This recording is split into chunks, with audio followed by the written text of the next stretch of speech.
I'm Isaac Scott, and I am a ceramic artist, a photographer, a curator, and an organizer, and I'm a student here at Tyler School of Art and Architecture. Once the shutdown happened, I just started going on walks and just bringing my camera with me and just, photographing things in my neighborhood. And then once George Floyd got murdered, the protests started around the country. And then I just brought my camera, just like I would normally do, to the protests here in Philly, and it was a wild day. Glass was getting smashed, cop cars were on fire, there's riot police out. It was just a really wild, intense day. After that, I knew I had to stay out there with my camera.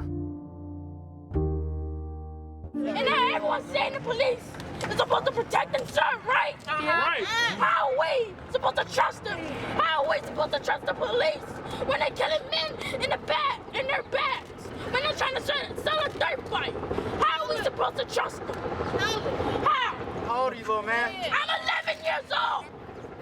A third straight day of protests in Philadelphia. The National Guard is now patrolling the streets after protesters outnumbered city and state police there over the weekend. MSNBC host Eamon Wildine in Philadelphia. And Eamon, what is it like there now? There's certain things that I feel like you don't really see in the media. So, Alton, let me set the scene for you a little. I mean, you don't really see those like really up close shots of the people. A lot of times you might see some drone footage, or you might see the background of a reporter who's kind of like off to the side. And I just think you lose a little bit of the humanity of the people who are like actually participating. And I just wanted to capture that. I wanted to see up close police officers in riot gear or demonstrators, or if people are getting tear gassed, you gotta really like see the pain in like people's eyes. So this is the camera I've been using. It's a Nikon D7000, and it has like a zoom lens on it, 18 to 55 millimeter.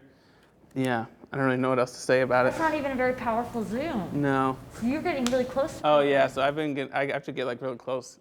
There's been times I walk, there's like a barricade, and I walk like directly up to the police officer, and I take a picture from like, like this far away.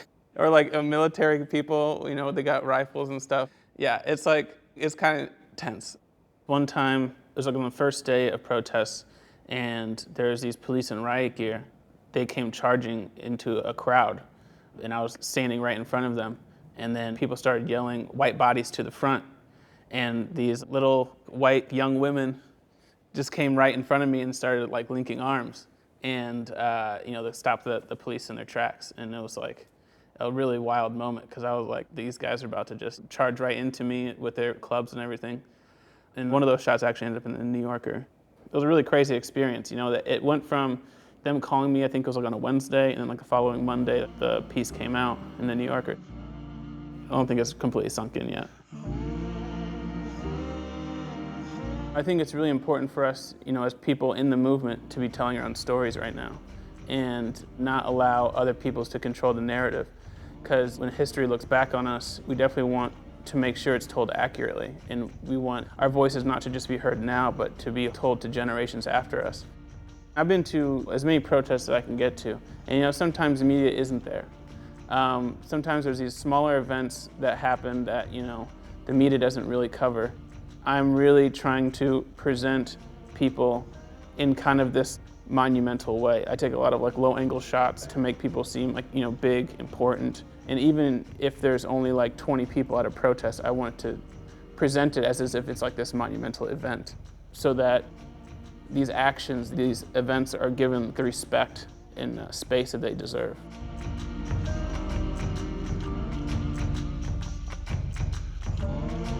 I just want them to see the humanity in the people that are participating. I feel like a lot of times the way it's described, it's like either these like Antifa terrorists or Black Lives Matter terrorists, or something where it's very scary or violent or destructive. And for the most part, people are just wanting to be heard.